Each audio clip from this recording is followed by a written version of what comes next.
Falls Middle School. The team on deck testing 1, 2, 3. is the team from Utah. Utah, you're on deck. Okay, second, where's second mic? Does Manny still have the second microphone? Yeah. Testing. Okay, good. Y'all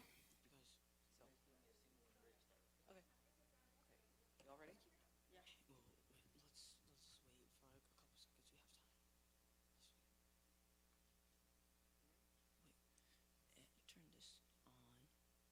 You will notice that the middle school teams are going in the morning and the high school teams in the afternoon.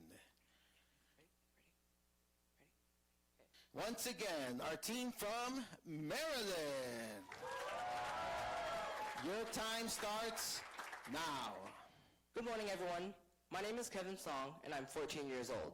Hi, my name is Pranav Bangari. I'm 14 years old. Hi, my name's Abhi Devella, and I'm 14 years old, and we are from Maryland. And we are the inventors of bionic air. Ladies and gentlemen, we have a very big problem in our hands. The amount of CO2 in our atmosphere has exceeded the safe zone. Abhi, what does this mean for humanity? If we don't do something about this soon, humanity will be in grave danger. Natural disasters will worsen, costing our planet hundreds of billions of dollars, and threatening our shores and interior. And this is a global problem. Every single person on Earth has been or will be affected by this. But don't worry, because in front of you, we have the future environmental science. It's compact, efficient, and green. Bionic air. Video? What? Why is it playing?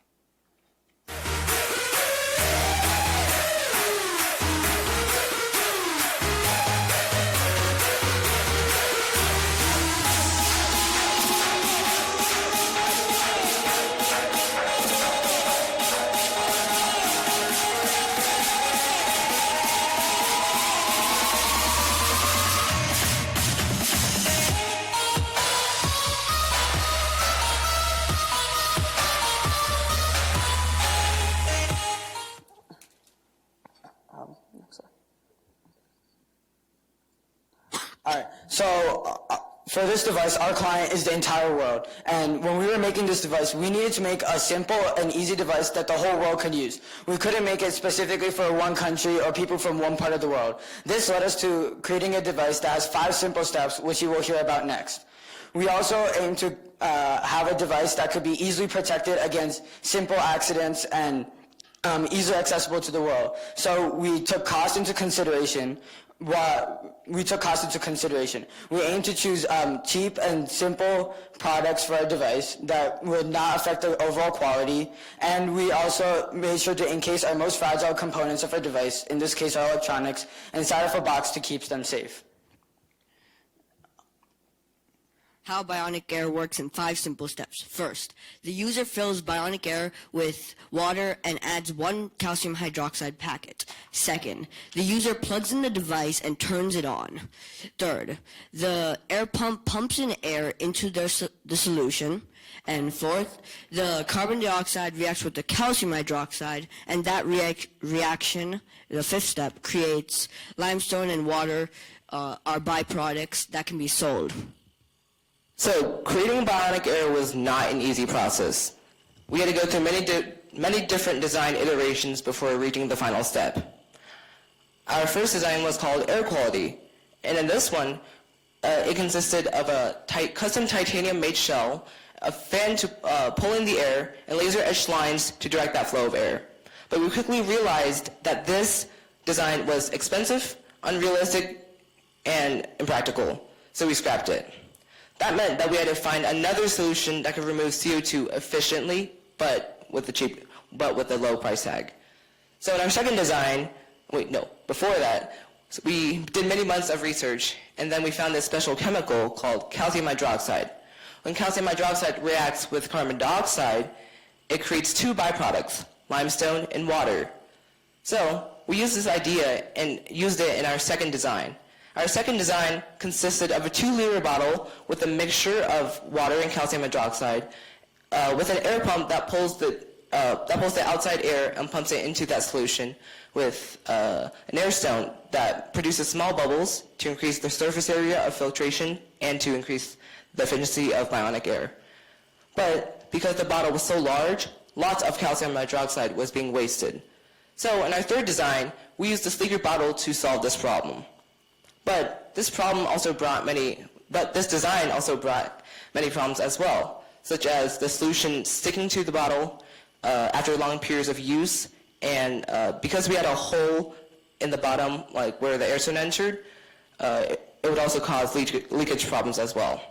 So that was last year's. So in this year, we were trying to decide what problem to work on, and we realized that climate change is still a big problem, and that if no one made a solution yet, then Earth would be placed in a path of destruction. So we continued on with the CO2 removal project. In this one, in our fourth and final design, Bionic Air, we have an all-new glass bottle to combat that that sticking problem, because it was a lot easier to clean. We also added, and to solve the leakage problem, we moved the entrance of the air stone to the top of the bottle, which removes any possibility of the solution leaking out. We also added numerous sensors and modules, and to top it all off, we've enabled Bionic Air to run on entirely renewable energy with this new solar power bank. Now let's do a quick demo. So now, wait. So normally the reaction would take 32 minutes to occur, as only 4,000% of the air consists of CO2. But since we don't have that much time here, we're going to be showing you a time-lapse version of the demo. So for this demo, we're going to be using dry ice. Dry ice is 100% CO2. So we have a beaker of our calcium hydroxide solution, and when we put the dry ice into the solution has a starting pH of 11.8. Take it and show. As you can see on our iPad, which will be passed around. And so when we put the dry ice into the solution, the rapidly sublimating dry ice will react with the calcium hydroxide, causing the pH to drop.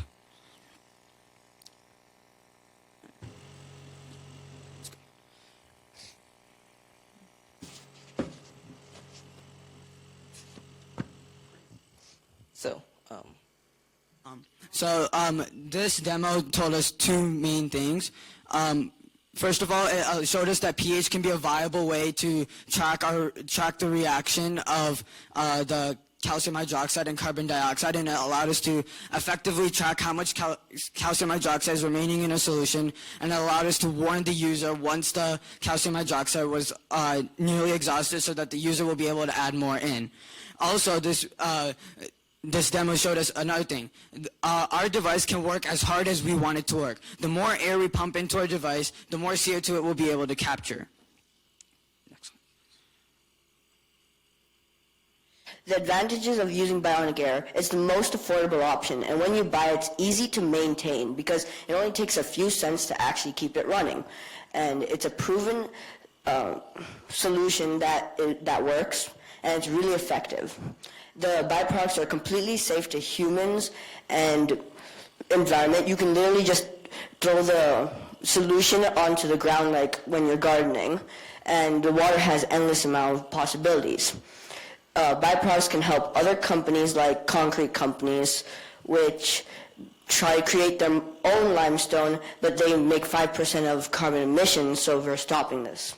So what we mean by when byproducts can help other companies reduce carbon dioxide emissions is concrete companies produce 5% of the United States total CO2 emissions. And when we just have to look into is like, why are concrete companies producing so much CO2? And when we realize this is they are trying to refine and make their own limestone. So what we thought is, instead of them making their own limestone, what if we took our pure limestone that we're producing from our device and sold it to them at a cheap price, making a couple of bucks for ourselves while reducing CO2 emissions overall. And this device is completely solar powered with this solar panel. All right. So right now for this for this in this field, the market is very wide open. Many companies are researching this, but there's no real solid solution. And the few companies that are researching this, such as Climeworks and Carbon Engineering, are in their infancy. There's lots of government funding and tax credits available as well. So our bionic air's retail price will be similar to the cost of the production so that it can remain the most affordable solution for CO2 removal. So our game plan for Bionic Air is to do two separate things. First, we're going to make it as a consumer product so that anyone who's passionate about helping the environment will be able to do so. And then we're planning to move it onto as a large-scale factory to remove CO2 on a large scale. So the first is desktop model, which can remove it on a small scale. Then we have like a rainbow model, which is for the slightly more compassionate. And then this is what we're going to do in the future, which is a large-scale factory, and it will be able to remove almost 132 million pounds of CO2 per year. And this is a size comparison of Bionic Air to major competitors on the market. Okay, thank you for your presentation, Maryland Middle School.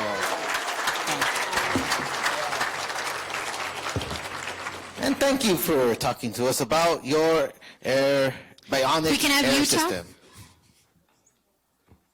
Utah, you are on deck.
Boys and girls.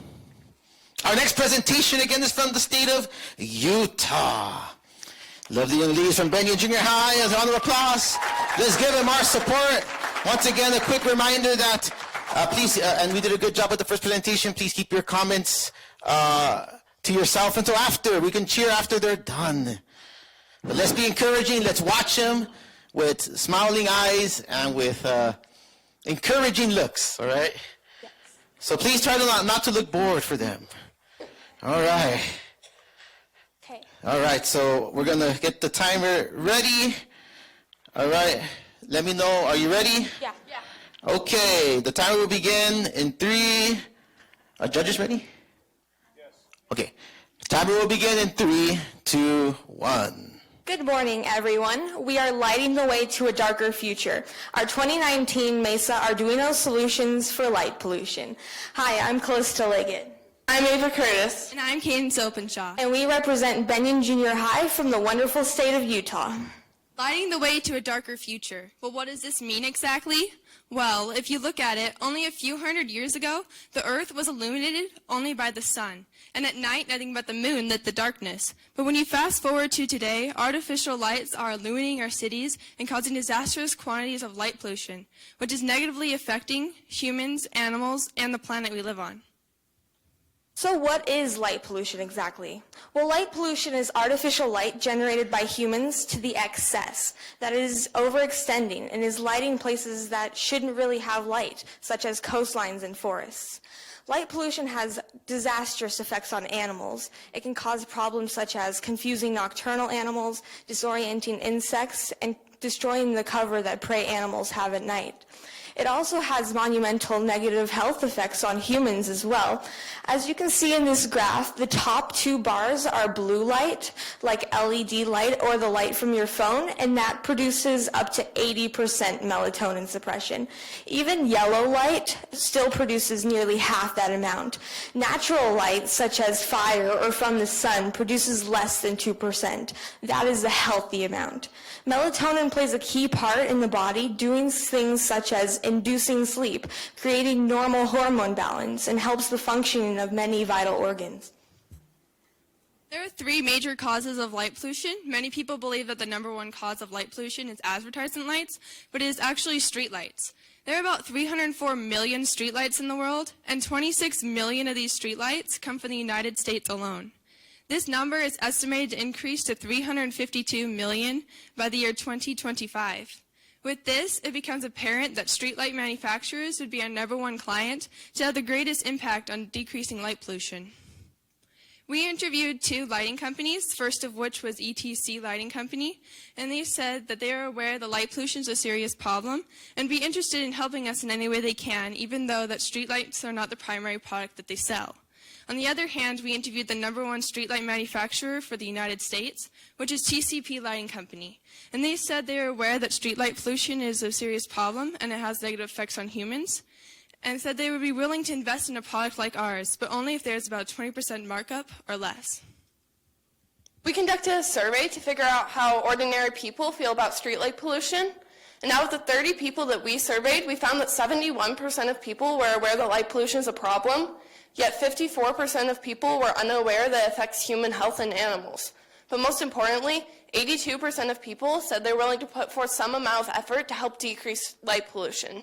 This shows that there's a demand for our product and that people would be willing to invest tax money into a solution like ours. So what does our client need? Well, our client needs their product to not compromise visibility, thus ensuring safety. It needs to be long-lasting, easy to use, and durable. So what are some current solutions? One current solution is to reduce usage of LED lights. This can be done through photosensors. However, LED lights are still the most harmful type of light. So the solution to this is to put a shield over an LED light. However, these can be expensive and they can reduce the light so much that it compromises visibility and safety.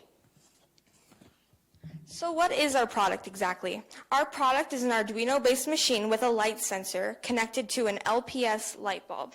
So how it works is that as the sun goes down, the light sensor will detect the change in lumens in the area and send a signal to the Arduino, turning the LPS light bulb on. As time passes and the sun rises again, the light sensor will again detect this change in lumens and send a signal to the Arduino, turning the light bulb off. This cycle continues, so no unnecessary light is produced. So why is our solution different? Well, no other solution provides a different light source, only ways to limit the current light source, as stated previously with the shield idea. Our solution not only provides a new light bulb, but it also introduces new technology to further limit its use.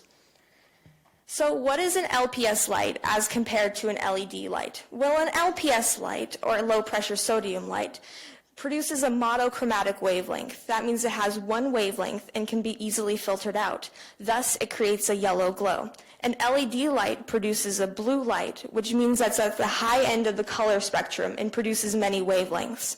So as stated previously, its effect on humans. LED lights cause numerous health effects, but an LPS light has no proven negative effects on humans. And the same is for effect on animals. LED lights cause numerous problems in animals, land and sea, but an LPS light causes significantly fewer problems due to its yellow glow. This yellow glow is closely related to the glow of the sun, so it is a more natural light for animals to see. And the last point I'd like to make is energy usage.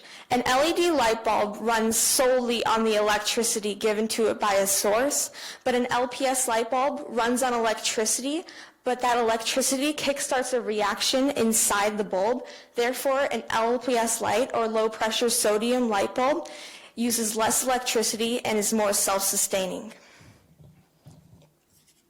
So how exactly does this work mechanically? So first, our light sensor will detect the amount of lumens in the surrounding area, and it'll send the signal through these wires into our Arduino, powered by a 9-volt battery and protected by a relay shield from the high voltage coming from the outlet. And that will send the signal through the wires into our breaker box. Within our breaker box is a ballast to regulate energy flow and all the wires for our breaker. So once the Arduino tells the breaker box to release the energy, it will release the energy and turn on the light. We had it covered because LPS light bulbs, or low pressure light bulbs, have generally a 5 to 10 minute warm-up time, and we wanted to show you the max amount of light they can produce. But if I just uncover this, it'll turn right off. And if I cover it again, it'll turn back on, just like that. So how will our client use this? Well, first they will need to install it, and they would just need to install this in the general way that you install light bulbs, which is placing the light bulb within the box and the sensor on top. And then they can adjust the settings. This is part of what makes our product so unique.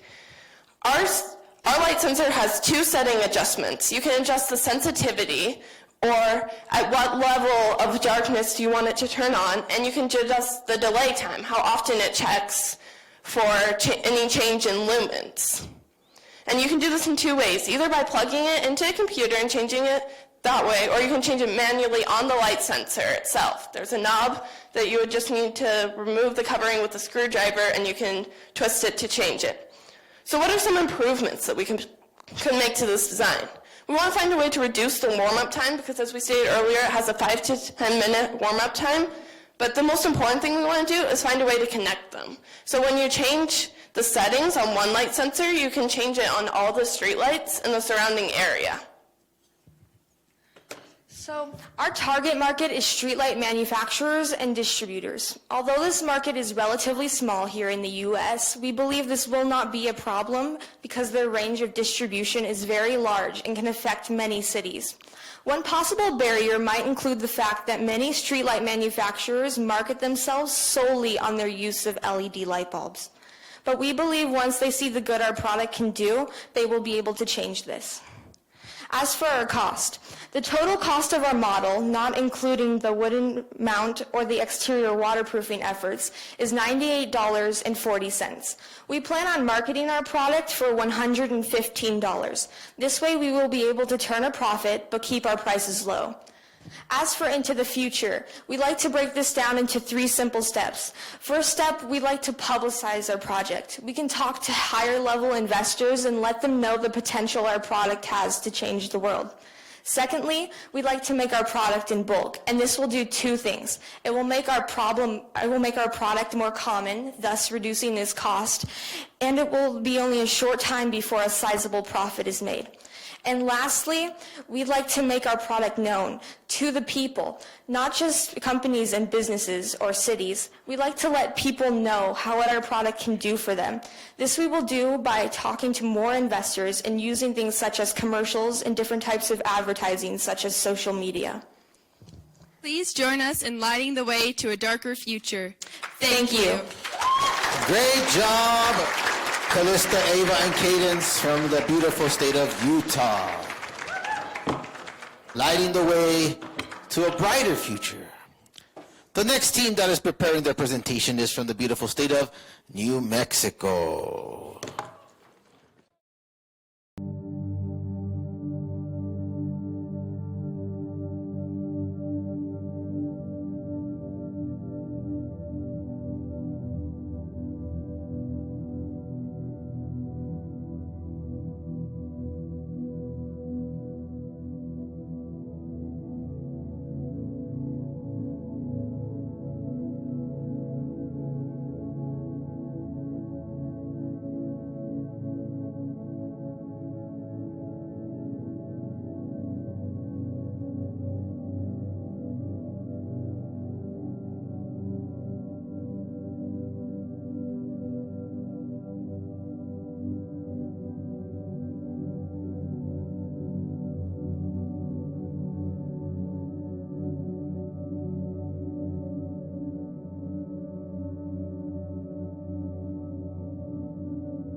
All right.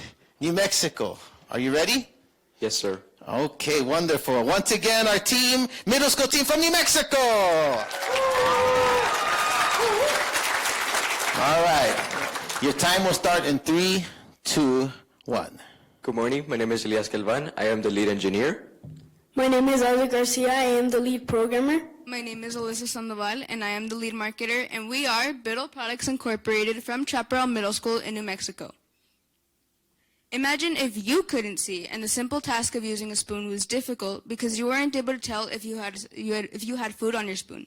You had to check with your fingers, and your parents kept telling you not to touch your food. You tried to fill up a cup of water because you were thirsty, but you ended up spilling it. This is the story of our client and classmate, Michaela Biddle, who has been visually impaired since birth. Michaela will soon be going to high school, and our team started working with her when she was in 8th grade. When working with Michaela, she told us that her main concern with eating was that she wasn't able to tell when there was a solid on her utensil, and her main concern with drinking was that she had to stick her finger into her cup in order to tell if her cup was full. Using the human-centered design approach, we decided to address these two issues. According to the Centers of Disease Control and Prevention, there are currently 14 million U.S. citizens that have visual impairments. This number is expected to rise to about 24 million in 2050. These are only some of the struggles that they face on a daily basis. Surely you may be asking yourself that there are products on the market that could address these two issues, but the answer is not really. There is a spoon that swivels if you have uncontrollable shaking, and there are also liquid level indicators that go inside a cup, but the problem with this is that this didn't meet our client's requirements because it had to go inside the cup and it wasn't as sanitary as our Biddle Liquid Alert. And with this spoon right here, this spoon is meant for people with Parkinson's. Finally, none of these products met our client's needs. Now to Isaac with our proposed solution. Our company, Biddle Products, aims to making the best products for our client who is visually impaired. After speaking to Michaela, we found that her main concern was to find something that was hygienic and would allow her to stop having to touch food in her utensil or any liquids inside of her cup. Our objective was to create a sensor-driven device that communicated both when there was food in her utensil or liquids in her cup. We used a human-centered design approach as Michaela was involved in every step of the process, from being our inspiration to giving us ideas for our project and testing out our prototypes to make sure that they met her needs. We knew that we needed to use Arduino hardware and software since it would allow us to use different inputs and outputs. As you can see, our spoon's first design consisted of a force-sensing resistor, but the problem with this sensor was that it cannot detect low weights, and this wouldn't work for our product. For our second design, it consisted of a water level sensor, but the problem with this sensor was that it cannot detect dry foods.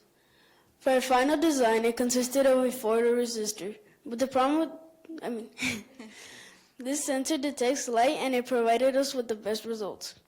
For our liquid alert, our first design consisted of an ultrasonic sensor, but the problem with this sensor was that we cannot find a spot to place it so that it would not get wet. For our second design, it consisted of a water level sensor, but the problem with this sensor was that it had to go inside of the cup, which was not hygienic.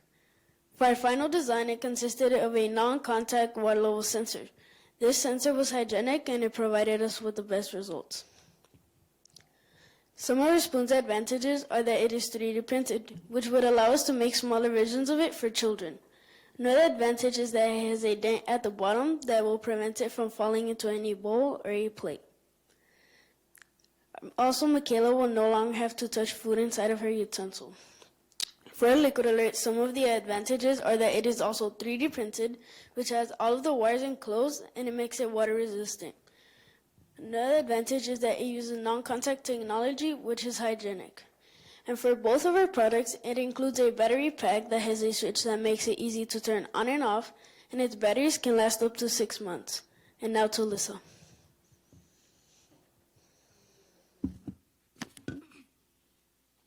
Inside this package is the Biddle Smart Spoon and the Biddle Liquid Alert.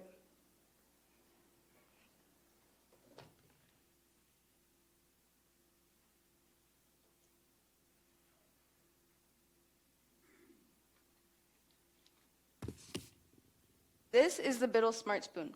Right here is where Michaela will turn the spoon on and off, and we included a braille sticker so she knows where on and off is. Right here at the top is the photocell sensor. The photocell sensor detects light, so when Michaela goes to pick up food with a spoon, it'll buzz, letting her know that there's a solid on her utensil.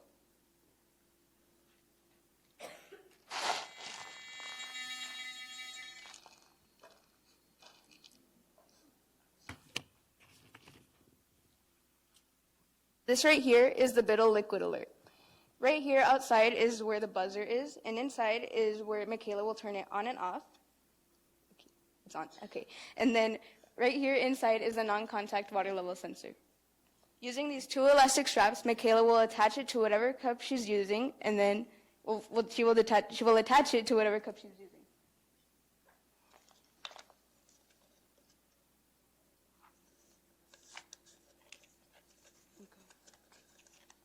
She will then adjust it up or down.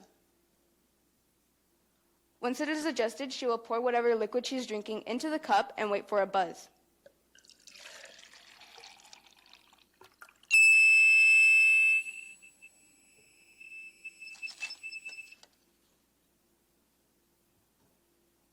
She will then detach it and turn it off.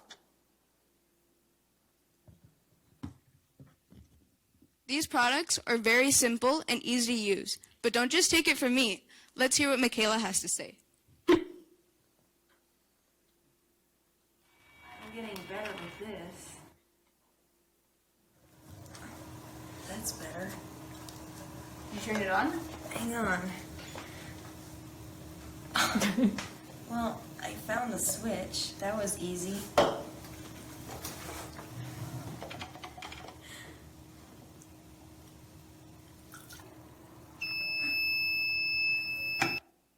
To our company, her smile says it all.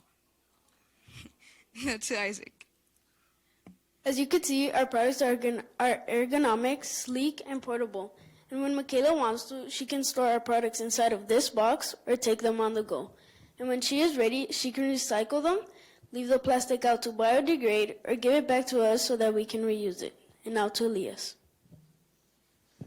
The next steps for our prototype is that we want to make our Smart Spoon dishwasher safe. We also aim to making both of our products FDA approved.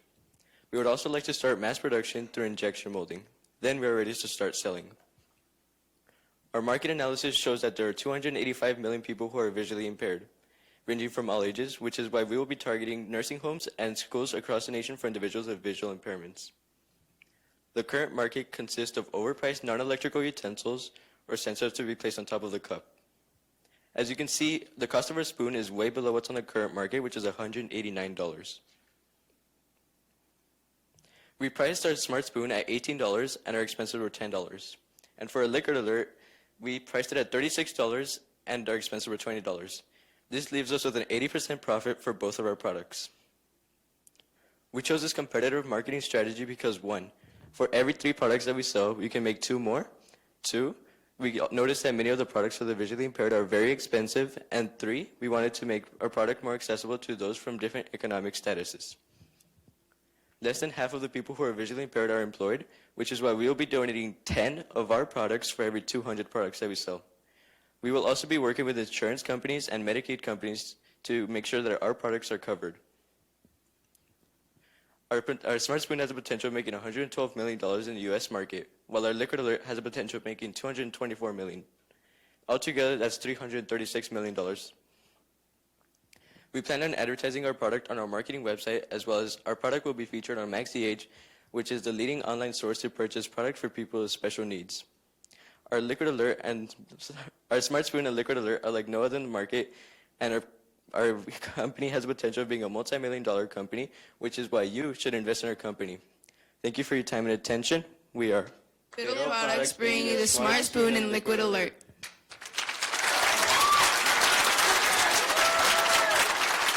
Thank you, New Mexico. And thank you for your Biddle products introducing the Smart Spoon and Smart Liquid Alert for the visually impaired project. Great job. Our next group is from the state of Arizona. And they're going up and to prepare their presentation.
So our next team, of course, as you see them up there, getting ready, is our team from Rogers Ranch Middle School here in Arizona. A round of applause for them. Make them feel comfortable. Wonderful. So let's go ahead and reset the timer. And once again, at the 1 minute mark, you'll see the sign. The last couple of teams haven't needed it, so we'll see how you guys do. You guys ready? Okay, fantastic. We'll start the timer in 3, 2, 1. The TIBA H 2.0 by the engineers from Rogers Ranch. I'm Anna. I'm Thomas. I'm Isabel. And I'm Brennan. Our original invention, the TIBA band, was created for lost outdoor adventurers to signal rescuers when lost in the desert. The wearer could signal SOS, the Universal Distress Signal. We created this product because we found that over 300 people a year are lost in the Phoenix area deserts and have to be rescued. RIP the TIBA band. TIBA had many advantages. It was portable, cost-effective, and easy to use. But it had faults too. We wanted to add GPS tracking, make it waterproof, and test the LEDs at further distances. However, the TIBA band was not dog-proof. Brennan, you know what to do. It's trash. Welcome to the next generation of TIBA. Meet the TIBA H 2.0 water bottle. This water bottle is different from other water bottles. It reminds you when to drink and it also tracks your water usage. We surveyed 125 people and here are the results. 80% of our respondents said that they drink less than the recommended 10 cups of water a day, and most only drank half that much. 58% of respondents said they are sometimes dehydrated, which causes thirstiness, headaches, and dizziness. 13% of our respondents had to go to the emergency room for dehydration, and most participants said they would pay around $10 to $20 for our product. And the reminders they said would be useful would be a vibration, sound, app, and a light. We asked our respondents if they would buy TIBA, and 30% said maybe, and 57% said yes. We also asked our respondents if our product would be beneficial to their health, and 57% said yes, giving the chart a perfect 10. So why water? Water is very important to everyone. So our bodies are 60% water, and we can't live without it. Without water, you can suffer from heat exhaustion, heat stroke, or could even die. This is why we created the TIBA H 2.0, a human-centered design. 3 out of 4 people in America are dehydrated, but people who are at greater risk of dehydration are people who live in a hot, dry climate such as Arizona. What a coincidence. And people who enjoy outdoor sports, people who have bad health conditions, elderly people, and young children. Research. In total, about 131 deaths were reported in 2015 due to dehydration and or heat-related injuries. Here are a few headlines from 2017 through 2018, and as you can see, 12 people died from a heat wave. An adequate daily fluid intake is about a gallon for men and a little over half a gallon for women. We did the math and found that 5 sips is 2 ounces of water, so women need to drink 240 sips a day, and men need to drink 320 sips a day. But how can we remember to drink water in our busy lives? I wonder if there are a product that could help us remember to drink water? We encourage you to hydrate in this presentation. We have approximately 5 to 6 minutes left, so you should take about 2 sips of water. Water bottles come in all shapes and sizes. You have your standard landfill clogger, your swell hydro flask, the specialty market fruit infusion, the really cold if you have iced water bottle, and of course the crystal power bottle. Now let's be honest with this one. It'll get you a lot of Instagram followers, but it's a trip to the emergency room waiting to happen. The TIBA H 2.0 holds your water bottle and is a koozie made of recycled plastic. When you buy the TIBA H 2.0, you're not buying a water bottle. You're buying a koozie, a holder for the water bottle that you already use. For the water bottle that you already use, and it also reminds you when to drink. The core of TIBA is made out of recycled plastic water bottles. So why is a koozie made of recycled bottles important? Plastic is taking over the world. We have to start recycling. 80% of our landfills are made of our plastic, and only 9% of the plastic in the world is recycled. This product not only solves one problem, dehydration, but also uses recycled materials, water bottles, and keeps them out of landfills. Look at the trash can at our school. The pizza. Anyways, instead of throwing away all these water bottles, we could just reuse them and re-implement them into our koozie. Here's a diagram of our prototype. As you can see, we used an alarm buzzer and 5K LED and a vibration motors, all as the drink indicators. The koozie is also made out of recycled plastic and foam. And we also use an Arduino Uno, and we use some batteries to power it all. Water bottle business. We are pricing our product at about $20 based on our consumer survey and the fact that hydro flasks cost about $25 to $50, and well, the Crystal Power bottle can cost up to $300. So we wanted to make our product cheap for all users. So, our competition is the ULO, the H2O Pal, and let's not forget the spring water bottle. People quote that these products are worthless. Who wants an expensive water bottle that doesn't even track your water usage right? Do you, Anna, Brennan, or Isabel? Here are some of our prototypes. Prototype number 1 was made of cardboard that held a water bottle with 2 9-volt batteries on the side. We're not proud. Prototype number 2 had the working vibration motor and LED light connected to a battery pack of 2 3-volt batteries and had an on-off switch, but there was no Arduino yet. Prototype number 3 had the Arduino in the base of the design, as well as the vibration motor, LED, and sound buzzer connected to a 9-volt battery. It had an off switch, had an on and off switch, and we want future models to have a tilt sensor or a counter that will connect to the app.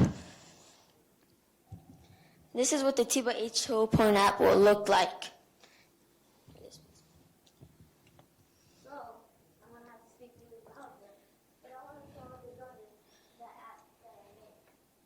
As you can see, I have the sips, we also have the hydration levels, and we also have how frequently you drink. The TIBA app will cost $4.99. It's all right.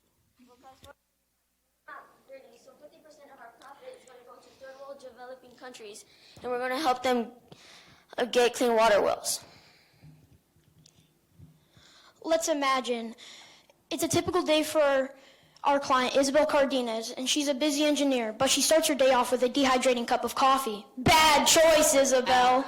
But luckily she has her TIBA 2.0 with her, so while she works all day and attends meetings, she carries it with her like she would any other water bottle. It goes off every 4 minutes like she has programmed, and if she forgets, she gets a gentle reminder from the app.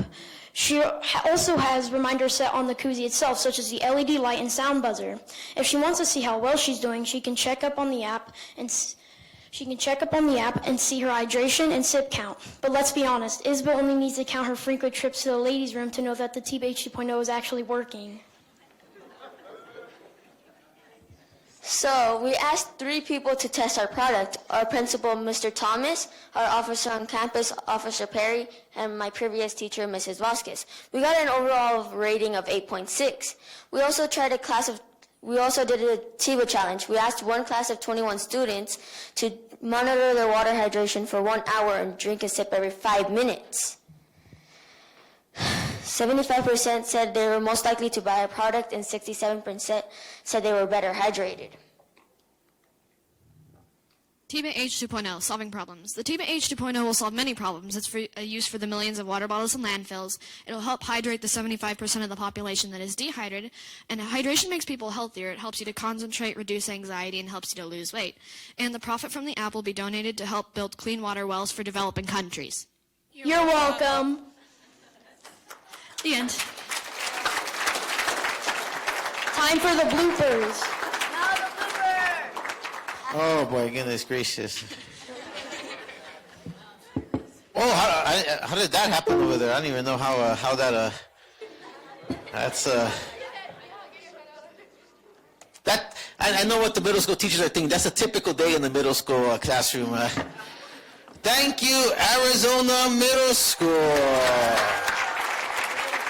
Alrighty then. For your TIBA 2.0 project. Our next group that will be setting up momentarily is our group from Washington, from Hazel Wolf.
Is our middle school from the beautiful state of Washington. Give them a round of applause.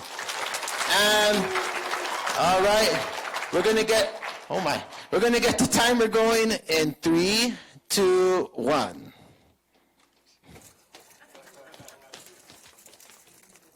Has life ever gotten so busy that you've forgotten to do something that impacted someone or something else? How about in the context of a pet? Well, if so, our product, the Food Level Control System, or FLCS, is for you. I'm Madeline Bruce, the author. I'm Nico Sines, the coder. I'm Vita Rack, the publisher. And I'm Summer Lombard, the engineer. And we are Illumination. Because we illuminate your problems and make them disappear. We are a group of 7th graders from Hazel Wolf K-8, and our MESA advisor is Miss Ferguson. Our client, Miss Palmer, owns a small bunny named Bun Bun Moo Galileo. She is an inclusion teacher at our school. We found her by interviewing multiple teachers at our school about their problems and the ideal solutions until we found the optimal situation for our 2019 MESA project. Miss Palmer does not know when her stainless steel bunny feeder is running low on food.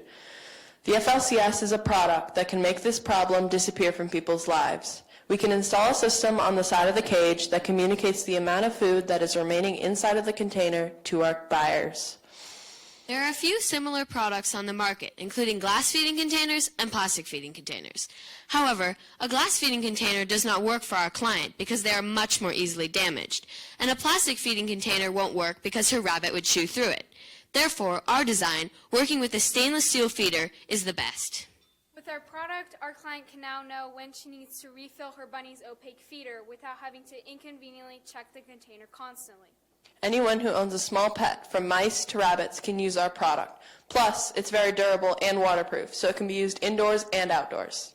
Now you may be wondering, how would I detach my feeder from the metal grating of the cage to refill it weekly? How well does this product sustain potential weather damage if my cage were located outside?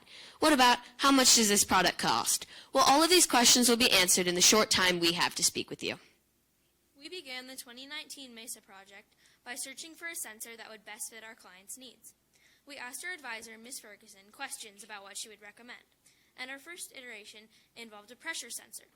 However, this would not work because it would need to be placed underneath the feeding container, and our client has a grate underneath her feeding container so that the excess dust from the food can fall through it. This would land on the wiring and sensors, obscuring the readings of the sensor.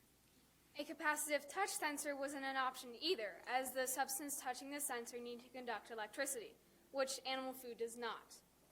And finally, a laser sensor was out of the question because we found that it was unreasonably expensive, and if we wanted our product to be available at a more reasonable price for our buyers, a laser sensor was out of the question. Our sensor, the infrared sensor, is therefore the best option because not only does it solve the issue that we are addressing, but it is also very cost effective. The distinctive features of our product include that it is waterproof, durable, bunny-proof, and that it has a helpful red and green LED light system at the top. So now we're going to give a short demonstration. Well, first, this is the 3D printed box that we constructed, and inside is our Arduino Uno board, soldering board, and our battery pack. And this is a gasket that we put here to make sure it's waterproof. This is a PVC pipe that we cut to be the proper length so that it would be at the top of the cage so that you could see. This is a golf ball that we cut because it amplifies the light. Down here we have an elbow so that we can have our wires run through this to ensure that no water touches the wires. This is the same feeder that our client has at her home, and inside is our infrared emitter and receiver. So as you can see, if you can, there is food here, but if you look inside, there is not food filling any of this up. So really, it's not very much food at all, and therefore the LED is red. But as food is added to the container, the light will change from red to green, demonstrating that there now is enough food to last for a while for the rabbit. As food is removed or eaten by the rabbit, the light will change from green back to red, demonstrating that there now isn't very much food and our client needs to refill her feeding container. We plan to deliver this to our client by either giving it to her at school, given that she is a teacher, with a set of detailed instructions, or we could install it at her house personally to ensure that it would work properly. Our product can be marketed to anyone or any family who owns a small pet. It costs only $69.99, which is very small if you compare it to other products on the market. To lower the cost of our product, we would mass produce it. So instead of buying individual materials, we would buy them in bulk, lowering the overall cost of the food level control system. However, without this, the total materials cost is $60.30, which leads to the selling price being $69.99. We would make $9.96 off of every product sold, which is a 14.23% profit. In the future, as we develop our product further, we will ensure that our product is more affordable and available for everybody. Our team is hoping to sell our product in pet stores, online, and in general stores in the hopes of having as many buyers as possible. Our product, the Food Level Control System, or FLCS, will help our client and many others know when they need to refill their small pet's food container. It does this using an infrared sensor and helpful red and green LED lights atop the cage. All for the price of $69.99. And remember, A fed animal's a happy animal. Thank you for the time you have dedicated to us today. All right, great job, Washington, on your food level control system from Hazel Wolf K-8.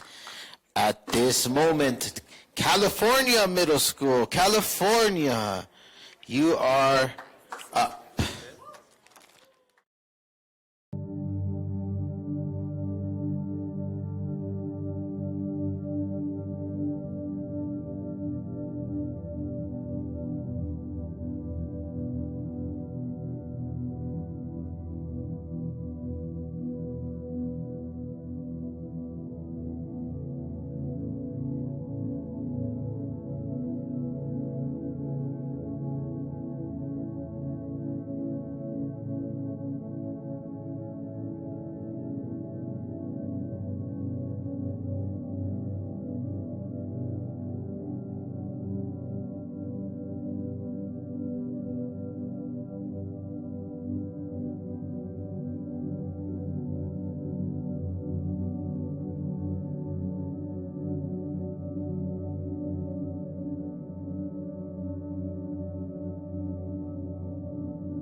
You guys ready? Yes. All right, giving the countdown. A round of applause for our next team. Yeah, let's keep the enthusiasm going for our students. They are encouraged by your encouragement. All right, I'll give you a countdown then. And then the 10 minutes will begin. 3, 2, 1. Going on a trip and can't feed your fish? Want to be stress-free? My name is Brian Torres. My name is Alejandro Segura. My name is Alex Cruz. My name is Jonathan Rivera. And we're the Mendoza Junior High team, and we have the perfect solution to your problem. We are AFA, also known as Automated Fish Feeding Apparatus. Our Mendoza Junior High STEM program is introducing a new way of farming. Aquaponics is a new way of self-sustained farming that contributes to the community through water and product conservation. Aquaponics combines the features of hydroponics and aquaculture, in which waste produced from the fish will provide nutrients to the plants. Our client, the Mendoza Junior High STEM program, is helping introduce aquaponics farming to our farming community and our school. Aquaponics plays a large part in water conservation efforts in California as it reduces water usage significantly and focuses on self-sustained farming. The current issue our client is facing is that there's no person or object that will feed the fish in the aquaponics system multiple times a day without the need of assistance. Without the help of an object, the STEM program will have to hire someone to feed the fish while the advisors are not present. This would mean that our client will lose money. By solving our client's issues, the STEM advisors will save time and money.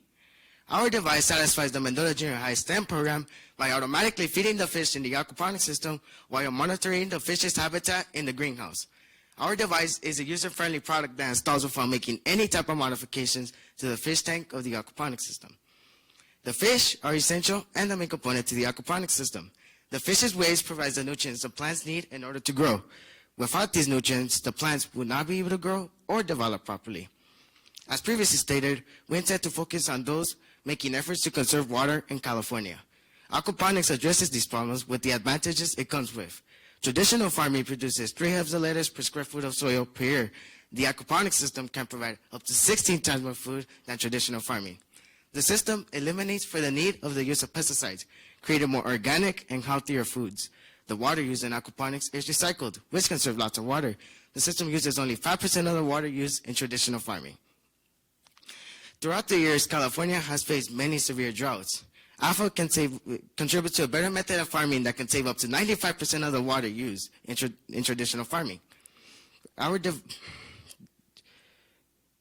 The current solutions in the market today only have the capacity to feed a regular home fish tank. This means that the current solutions do not satisfy our client's need due to a small amount of food storage in them. Our client needs to have a device that has the right amount of food storage for an extended period of time. Businesses that work with aquaculture can take advantage of our device by eliminating the need for manual feeding, allowing for workers to focus on different tasks. As previously stated, our feeder has many substantial advantages over current market solutions.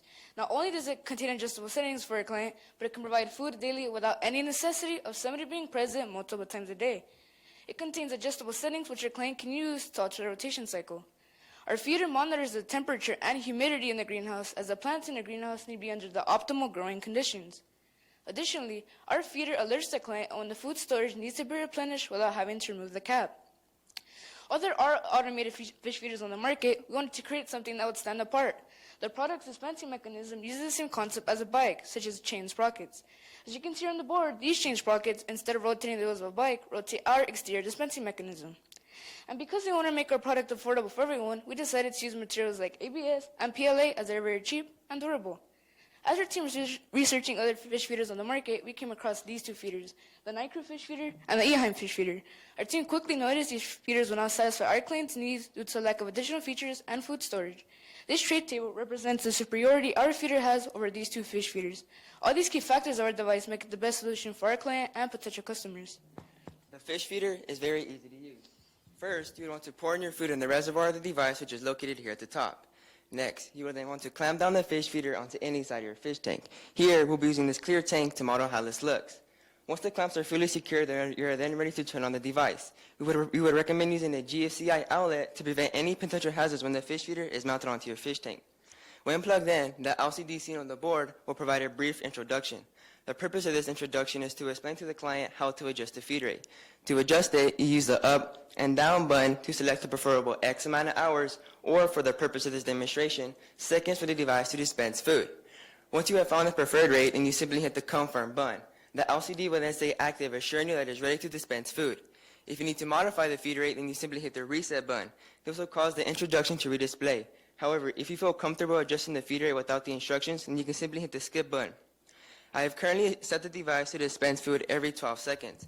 So when it becomes the appropriate time for the device to dispense food, the 3-wire servo seen on the board will rotate this 6-tooth sprocket. This 6-tooth sprocket will rotate the exterior grade dispensing mechanism. The exterior grade dispensing mechanism has a long arc that will align with the same long arc in the inner blue dispensing mechanism, causing the device to dispense food. Here, you can see when our device is not dispensing food and when our device is dispensing food. When the fish feeder is plugged in, our device will immediately monitor the outside temperature and humidity, which will be displayed in blue, and monitor the water temperature, which will be displayed on yellow. Based on the client's preference, the temperature in Fahrenheit can be converted into Celsius with the simple click of this button. If any of the two sensors will encounter any issues, one of these two LEDs will repeatedly blink.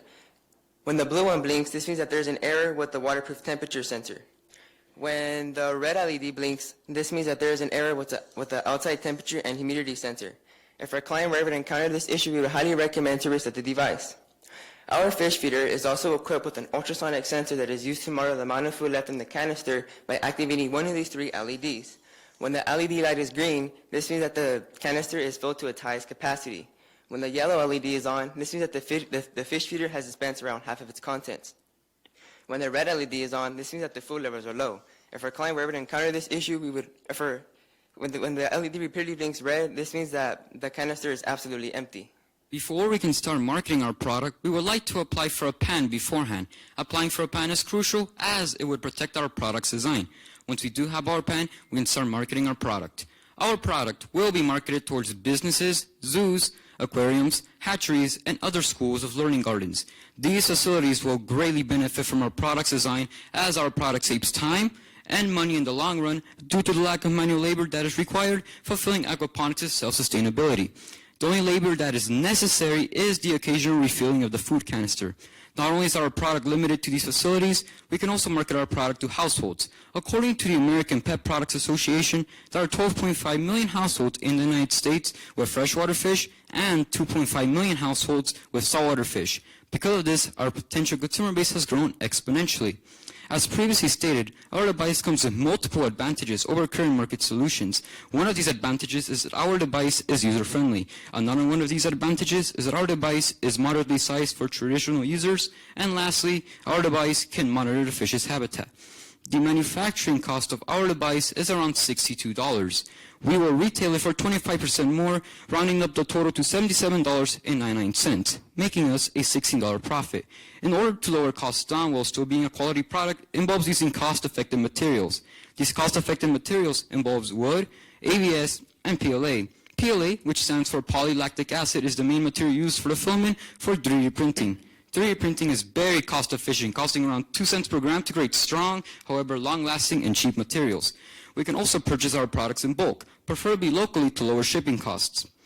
We can also market our product to other school sites using our advisor's professional network. Additionally, we can post our device online as online shopping is very popular. We can start building our consumer base from there. With enough funding, we can have an advertisement on television, preferably on channels that are focused on animals. We can also reach out to independently owned pet stores to encourage them to have our product in their shelves so potential customers can see our product. Lastly, we can introduce the idea of aquaponics to struggling communities, explain its benefits, and at the same time, start talking about our product and how it will help fulfill those benefits. Therefore, our device contributes to a better system of farming by producing a higher yield of food and conserving water. Thank you for listening to our presentation. We would like to thank our MESA and STEM advisors, Mr. McDougall and Mr. Tamayo, for assisting us on this journey. And remember, you gotta have an AFA! Thank you, California, for your presentation on AFA. Not ABBA, that's a different presentation. AFA. Does anyone enjoy the music of ABBA, just out of curiosity? Okay, I saw like a hesitant pause. You could admit you like ABBA, it's all right, I guess.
Hannah.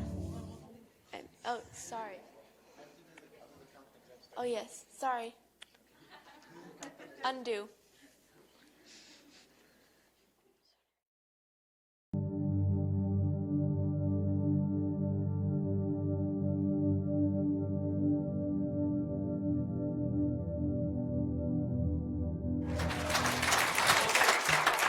And just as a reminder, this afternoon we'll be having our high school presentations. The first team that will go is Maryland. So if you guys can get back here before lunch ends.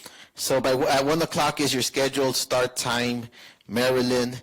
The Maryland high school team from Eastern Technical High School. Okay, there you go.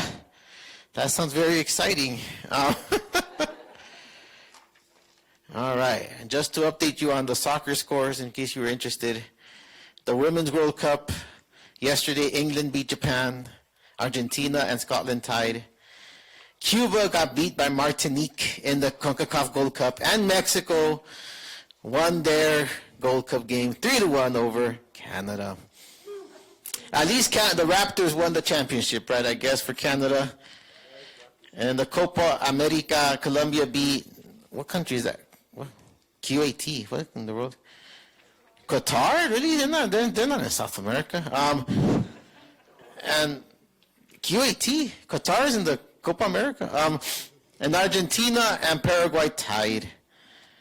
Off a penalty kick from Lionel Messi. I don't even know if anyone follows soccer, but that was kind of fascinating. All right. Interesting. Okay. So one more team left for this afternoon. Gosh, not afternoon yet. It's morning. All right. Okay, so once again, our last middle school team for this morning is from the state of Oregon. Give a round of applause. And the time will start in 3. Never being able to share your opinion, trapped inside your own head. This might sound like torture, but for some, it's a harsh reality. Our project gives students like these a voice. Now, before we could start creating our project, we first had to identify the problem we were trying to solve. So, we interviewed Mr. Spear, a special education teacher at Mount Tabor Middle School. Although all of the students have unique needs and talents, many of them have trouble focusing and communicating. Our project focuses on those who have trouble communicating. Also, one nonverbal student in Mr. Spear's class is limited to small movements in her arm and fingers. So, we decided that our project should not have to require fine motor skills. It also had to be transportable and durable, as many of Mr. Spear's students travel to other classes, such as PE, where the supplies may be piled on the floor or even dropped. Mr. Spear also said that his students will be more willing to use something if they find it engaging. One of the best ways to engage people is to engross all of their senses. If we wanted our project to succeed, we realized we'd have to figure out who our potential customers are and how many of them there were. In Oregon, special education students make up 13.3% of our population, and nationwide there are over 6.5 million of them. Plus, there are homeschool special education students and adults. Once we understood who we were marketing to, we started designing. After brainstorming for a while, we narrowed down our top 3 ideas: a robotic pet, an interactive seat, and a book for communication. Mr. Spear's students love animals, but they can be quite distracting when they're excited, so the robotic pet was off the table. We liked the idea of an interactive seat, but it wasn't easily transportable. That led us to the idea of interactive armrest covers, but not all chairs have armrests, and students with mobility issues may have trouble working these.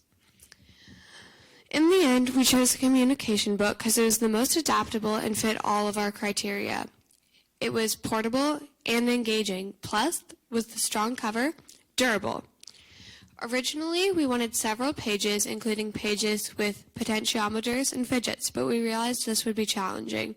So we just stuck to the page with LEDs, buttons, and an LCD screen because it was the most useful. It's designed so that if you press a button, the corresponding LED will light up and the screen will show the answer you chose. We also have a page turn button that changes the answers the buttons represent. Now that we knew what to focus on, we did some more exploring. We started investigating devices for communication that were already on the market. This way, we could make sure our product was unique. The GoTalk 9 Plus, Megabee Assisted Communication and Writing Tablet, and Logan Proxtalker Mid-Tech AAC device are a few examples. They're all basically the same thing, with a few variations in layout and answer choices. However, we quickly noticed a problem with these. The answer chosen was publicized. This could discourage students from sharing their needs. I mean, how would you feel if everyone knew you needed help? Aaron Chan, a PSU student and our mentor, suggested using the DSD Tech HC05, a type of Bluetooth module, to communicate with a phone. This gives our project the advantage of privately communicating answers. Another advantage is that our product is streamlined. It has a volume of 477 cubic centimeters and weighs 185 grams or 6.5 ounces. The GoTalk 9 Plus, meanwhile, has a volume of 2,025 cubic centimeters and weighs 652 grams or 23 ounces. This means that our product is lighter than one of the lightest products currently on the market and is less than half the size. It also means that it makes it transportable, which is extremely important because getting to class on time is difficult as it is, and having a heavy device to lug around would definitely slow you down. Our school has 3-minute passing periods, and most students barely make it on time. Being late can cause you to miss valuable education or even get detention. For you to better understand our project, we will give you an example situation. Say Frankie is a nonverbal student and Ada is her teacher. Ada asks how the students are feeling about an upcoming test. Frankie uses the page turn button to find the good, bad, okay page. And since she is feeling good about the test, she presses the green button. Then Ada sees it on her phone and can tell that Frankie is feeling good about the test. Ada and Frankie can communicate privately and efficiently. Now we needed feedback. On June 5th, we went to Mr. Spear's classroom, and we met with Kiara, a communication technology specialist, and 3 students, who for their privacy we called Bennett, Robin, and Jack. Overall, we got 3 main points of feedback from them. The first, bigger button covers, we added. The second, a larger screen, which we have and are planning to add. And finally, a speaker, which we are planning to add, but we have to research it because while it could be very engaging, it could also be very distracting. One of the most magical moments in the testing was when we worked with Jack. Jack was super nervous about trying to use our product, but once he started using it, his whole face lit up, and he was really enjoying using it. We love that moment because it showed that our product could actually make a difference. The next day, we met with Mr. Spear. It had been a while since we'd showed him our project, so we had a lot of things to talk about. He liked the improvements we'd made very much, and he thought that the students could communicate a wide variety of responses to their teacher. He, like others, wanted bigger button covers because some of the students in his class didn't have fine motor skills. And the bigger the button cover, the less chance of the wrong button being pressed. His main 3 suggestions were all like the others. We next talked to Marissa Goff, the speech pathologist at Mount Tabor Middle School. She had some advice. She first recommended that for our target audience, we simplify the screen. By this she meant having our screen less cluttered and having words that are more spaced out and fully visible. She also recommended that we get Blueturn, an app that has symbols and icons. Having symbols on our device would allow students who cannot read to use our advice even better. In conclusion, she said some things she likes about our product. The price, the simplicity, and the Bluetooth feature. Marissa was the last person we talked to while we were testing. Overall, our testing showed that our product could actually be used in a classroom. As you can see, our product is useful and marketable. One of the reasons for this is that it is very affordable, especially when compared to other devices already on the market. The sum of all the supply costs was around $28, but of course we had to factor in work hours. We spent many, many hours developing our product, but if we were to market it, the production time would be substantially lower because we'd already know how to build it. It'd probably be less than an hour for each book. In Oregon, the minimum wage is $10.75 per hour. Multiply that by 4, and we add $43 to our price. We want to increase it to get a profit, so our retail price is $80. That means we each get a profit of $2.25 per book we sell. This is a little less than 3% of the final price, but we're okay, because we believe that expressing your needs is a basic human right that shouldn't be denied to anyone. In fact, a study from the Department of Health that showed links between low-income students and disabilities just proves how important it is to help them. Low-income students are often left behind, and we want to help them catch up. Now, if we were to market our product, we'd want to have advertising. Most of the people who we would be selling our product to would be special education teachers and parents who have special needs children. Most of these people have access to the internet and are probably comfortable using it. So, we would do research on the most common pages for them to visit and post advertisements on those pages. Also, a study called Brands and Sands, Social Purpose is the New Black, stated that 86% of consumers believed that more companies should take a stand for social issues, and that 64% would buy a product based on that. We discussed the current issues and decided we all felt climate change was important. We're looking into more environmentally friendly power sources, such as rechargeable batteries or even a solar panel. As we said earlier, just because you can't speak does not mean you should be denied the basic right of communication. The communication book helps you talk without a voice and express your choice with the press of a button. We're Team Leaf because our inventions are always growing. I think you did pretty well. Great job, our wonderful team from Oregon. Thank you. Another round of applause for our middle school teams this morning.